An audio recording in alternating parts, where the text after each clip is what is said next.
Téléspectateurs, mesdames et messieurs, bonjour. C'est un plaisir de vous retrouver sur la plateforme de la télévision Renaissance. C'est le journal parlé en français.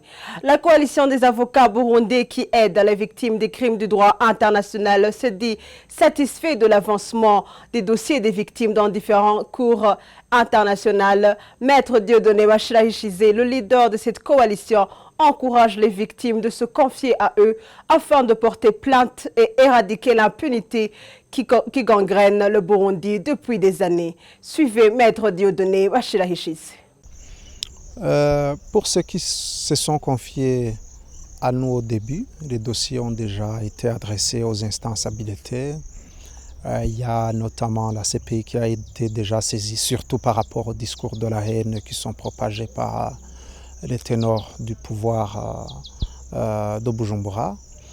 Il y a des dossiers qui ont été adressés à la Commission africaine des droits de l'homme et des peuples. Et il y a des dossiers qui ont été aussi adressés aux différents mécanismes onusiens qui sont en effet en charge de lutter contre les violations des droits de l'homme. Donc après le tri qui va être effectué dans les dossiers que nous sommes en train de recevoir maintenant, nous allons essayer d'identifier les mécanismes appropriés et on fera comme nous étions déjà en train de le faire pour les victimes qui nous avaient déjà saisis au début. Voilà, c'était Maître Dieudonné Bachirahishize, le leader de cette coalition.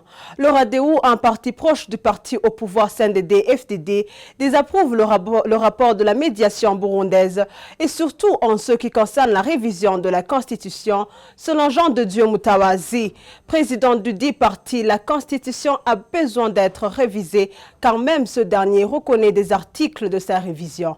Concernant la famine qui se manifeste au Burundi, elle n'a pas de rapport avec la politique d'après Mutawazi. Suivez-le.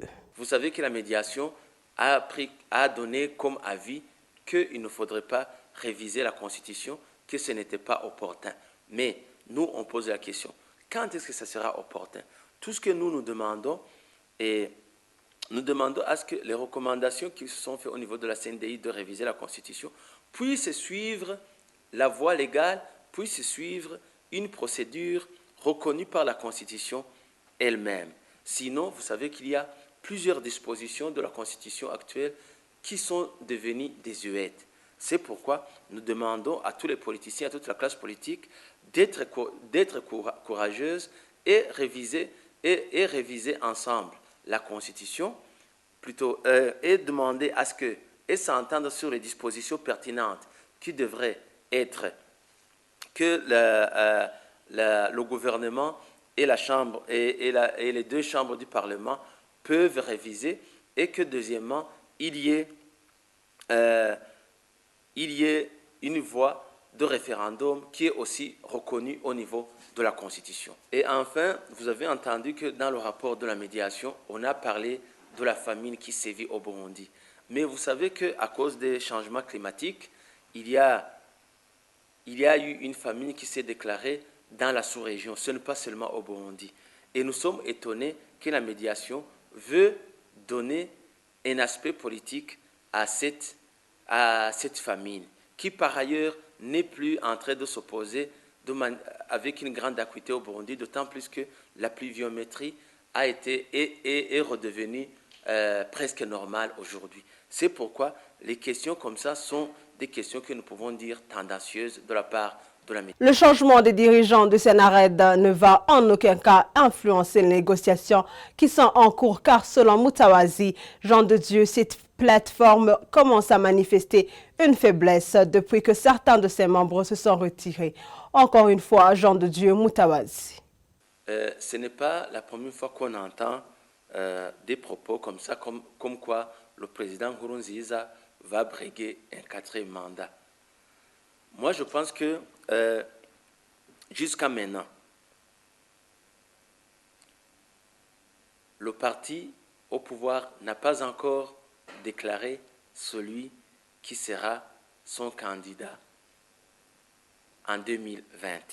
C'est pourquoi il ne faudrait pas prêter des intentions au parti au pouvoir qui n'a pas encore organisé son congrès et donner le candidat qui va le représenter en 2020. Même nous, au niveau de l'opposition non violente, nous n'avons pas encore donné notre candidat. Par ailleurs, on ne devrait pas être du tout inquiet parce qu'on ne sait même pas celui qui va gagner les élections de 2020. Ça serait trop entrer en besogne, ça serait mettre la charrue devant les bœufs, ça serait prêter des intentions.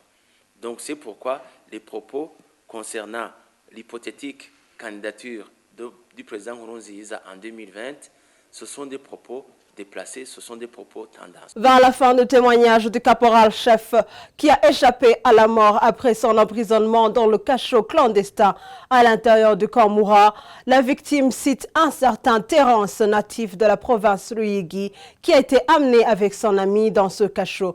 Leurs yeux ne voyaient plus. Terence a été pris par un policier du grade de major, chef de poste de Moussaga de l'époque.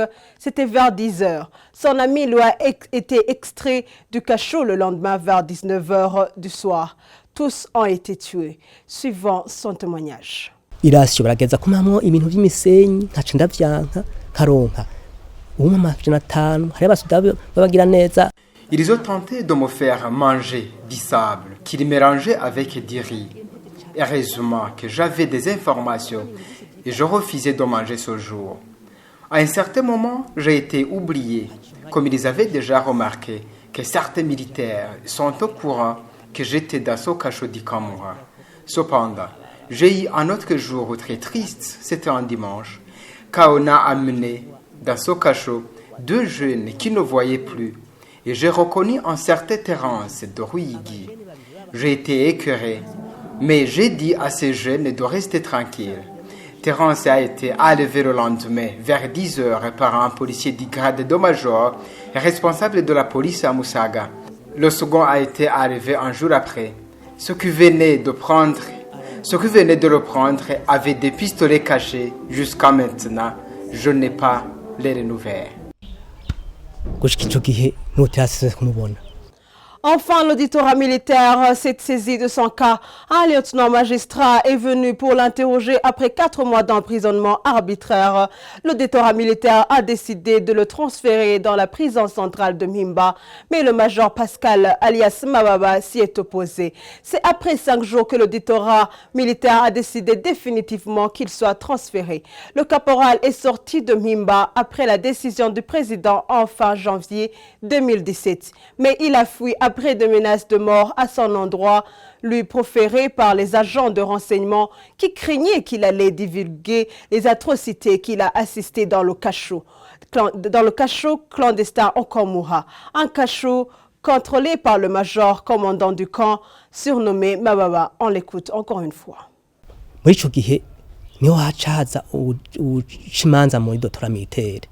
Après 4 mois, il est venu un officier de l'armée burundaise de l'auditorat militaire qui a confectionné un dossier, mais un dossier qui n'a pas eu d'issue.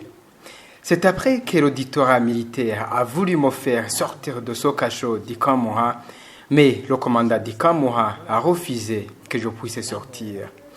Après 5 jours, cet officier est revenu à bord d'un véhicule de type Jeep. Il m'a délié de la menotte et l'a laissé à la porte de ce cachot. Nous avons rencontré un militaire à rentrer qui a demandé à ce lieutenant « Où est-ce que vous amenez ce militaire ?»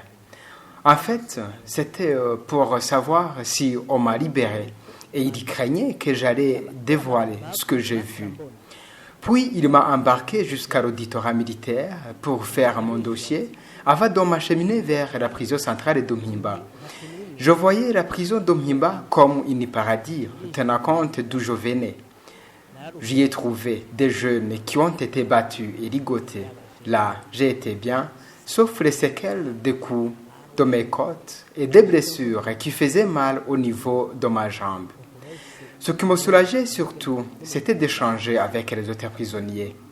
C'est avec le discours du président de libérer certains prisonniers que je puis sortir de Mhimba. Arrivé au quartier, j'ai subi des menaces de mort. Je me déplaçais d'un quartier à un autre. Il cherchait à m'éliminer à tout prix pour effacer tout ce que j'ai vu durant cette période dans le cachot du camp Moura. ndagerageza gushika n'uyu munsi ndiho ndavuga ibintu byarababaje cyane barakoze marorerwa cyane gose. Voici, c'est ici que prend fin notre journal. Merci de nous avoir suivis. À la prochaine.